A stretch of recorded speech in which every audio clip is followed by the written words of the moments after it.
Whereas President Barack Obama spoke frequently about how the arc of the moral universe would ultimately bend toward justice. And for his part, President Ronald Reagan, who spoke of an America as a shining city on the hill, often said this, quote, "Freedom is never more than one generation away from extinction." Donald J. Trump has taken to claiming on a near daily basis that a cadre of career public servants who worked toward justice and protected the rule of law under Democratic and Republican presidents and administrations should be jailed. Trump lashing out repeatedly at special counsel Jack Smith while traveling abroad, as well as other Department of Justice and FBI officials and leaders of watchdog groups in unhinged social media rants, some of them posted very late at night / very early in the morning, with a tone barely worthy of a Facebook comment section, much less pronouncements of policy from a president of the United States. In one rant posted on Wednesday, Donald Trump targeted our colleague and MSNBC legal analyst Andrew Weissman, as well as fired FBI agent Walter Giardina. Giardina was pushed out of the FBI while he was caring for his dying wife. It's a move his supervisors called, quote, inexcusably cruel in a lawsuit they have brought against the Trump administration after they too were fired by Kash Patel. The agent, Giardina, was fired because he had been the agent who arrested Trump ally and advisor Peter Navarro. That happened when Navarro was indicted on contempt of Congress charges for blowing off a subpoena from the January 6th Select Committee. Republican Senator Chuck Grassley also alleged, among other things, that Giardina had destroyed records on a laptop when assigned to the Mueller investigation. It's a charge that Giardina denies. In fact, he says he was never issued a laptop by Mueller or the Mueller investigation. Now, Giardina is the target of the man with the world's largest megaphone, who has been steadily beating the drum on accusations that the January 6th investigation was some sort of witch hunt. It was not. January 6th took place in full view of the public. It led to multiple criminal charges that were never tried against Donald Trump in a court of law, because after the Supreme Court's immunity ruling, there was no trial. There wasn't enough time to get to trial before he prevailed in the 2024 election. But even the right-wing publication National Review isn't buying what Trump is selling on this particular topic. They write this, quote, "The notion that there was something scandalous about the leadership at DOJ and the FBI approving an investigation into conduct that resulted in viable criminal charges is ridiculous. But facts be damned, Donald Trump has reoriented his government, all of it, his political movement, all of it, his allies in Congress, all of them, and the Justice Department and FBI around his desires for retribution. That campaign threatens to leave all Americans less safe, because instead of doing the things they're supposed to do to keep us safe, they're doing retribution."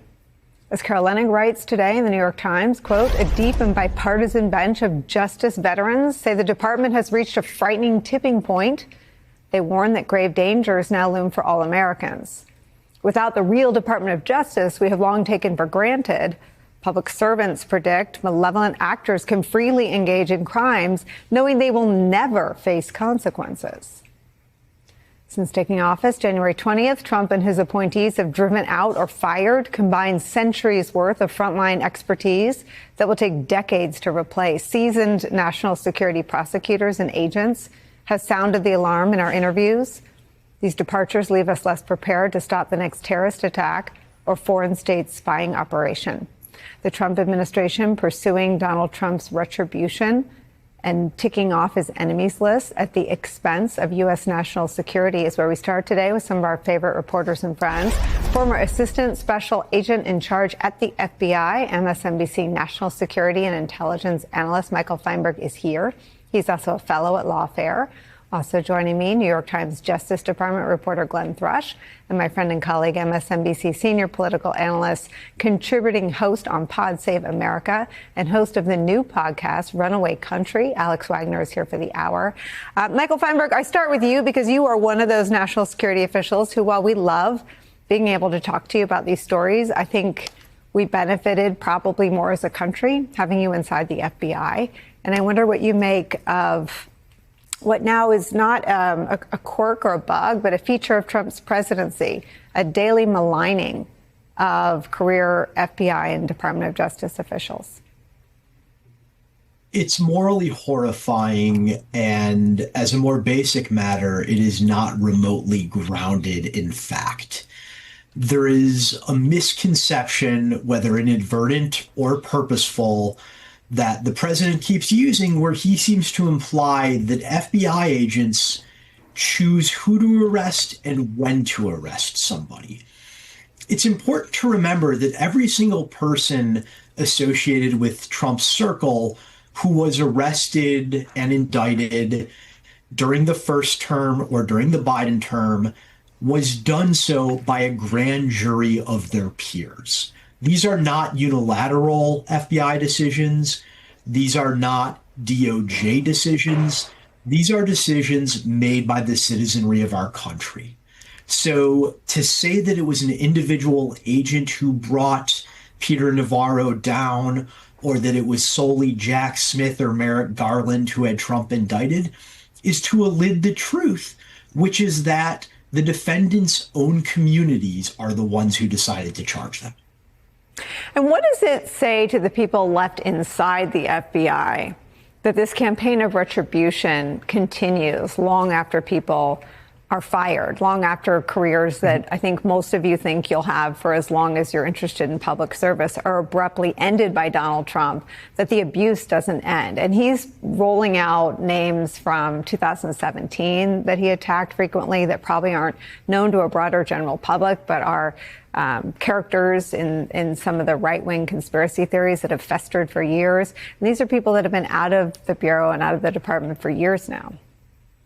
Yeah, look, they're creating very powerful disincentives for people to work on politically sensitive cases. Indictment is something that should be stunning, but no longer is in light of everything else that we've seen. And Ari, as you were laying out all the developments, I was thinking about something so important for your listeners to understand, which is that this overwhelm that we're experiencing, right, this flooding and breaking of democratic norms on all fronts, it's not just a coincidence. This is actually a feature, not a bug of this administration. The effort to overwhelm us so we can't pay attention, which is why we should focus on this case. You know, this is a woman who's running for Congress, a Democrat. She's progressive. She's pro-Palestinian. She is, in fact, Palestinian. It's in essence viewpoint discrimination to prosecute her, but it's far more than that in this situation. So I think we'll see her file a motion for selective prosecution, because if we put her situation in light of the larger scope of incidents that we've seen, this is someone who was involved in conduct that a wiser prosecutorial office might say, you know what, she did, it technically violated the law. Maybe it's even a state misdemeanor charge. It's certainly not a federal felony. And when you compare what she did... And a conspiracy for violence. Exactly. But when you when you compare what she did to January 6th defendants, who are all now pardoned, who physically confronted police officers, who attacked police officers, who threatened their lives, and you compare that to what she's now alleged to have done, the disparity between what this administration is willing to charge and bless comes down to the political views of the alleged defendants. And I think that in and of itself is an indictment of this prosecution. And you note that some of this has become normalized, and yet that's amidst a time where there is pushback. In California, a judge ruling that one of these temporary prosecutors, where Trump is trying to avoid oversight by using these so-called acting and temporary appointees. What you have here is Trump attacking anybody that stands against him, whether we're talking about congressional candidates or whether we're talking about DOJ lawyers or whether we're talking about FBI agents, FBI officers. But what's really critical is people are pushing back. We've talked about this. These FBI agents that have, like, in some cases quit their jobs because they didn't want to work under Trump, or were basically told to quit, like quit or you're fired because you had the audacity to work under the previous administration and you were assigned to cases about January 6th, whether or not you even were supporters of Trump, it's to, you're an FBI agent, you were assigned to J6 related cases, you did your job, you found the evidence that led to charges. These people in many cases were convicted, but not all cases, but in many cases they were convicted, most, and you did your job. Right, and you're not even the prosecutor, but you found evidence of charges, and all of that. People were fired for that. Some people were asked to do special favors for Trump or for a Trump ally, to drop investigations in some cases, and refused to do so and left. And again, a lot of these people they really resist being partisan actors. They understand, given the power they had, the prominence they had, even as a relatively low-level FBI agent, it's important that the public not see them as partisan actors, at least ideally.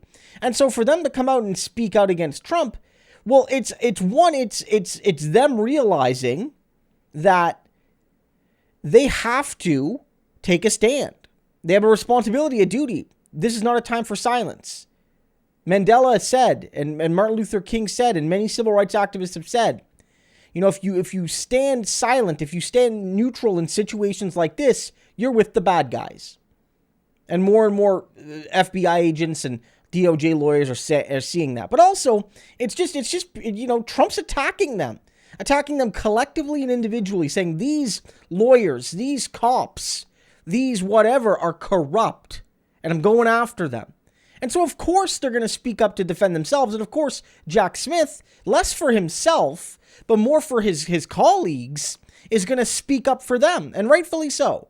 So, Donald, you've opened up a can of worms, and you're not ready for it.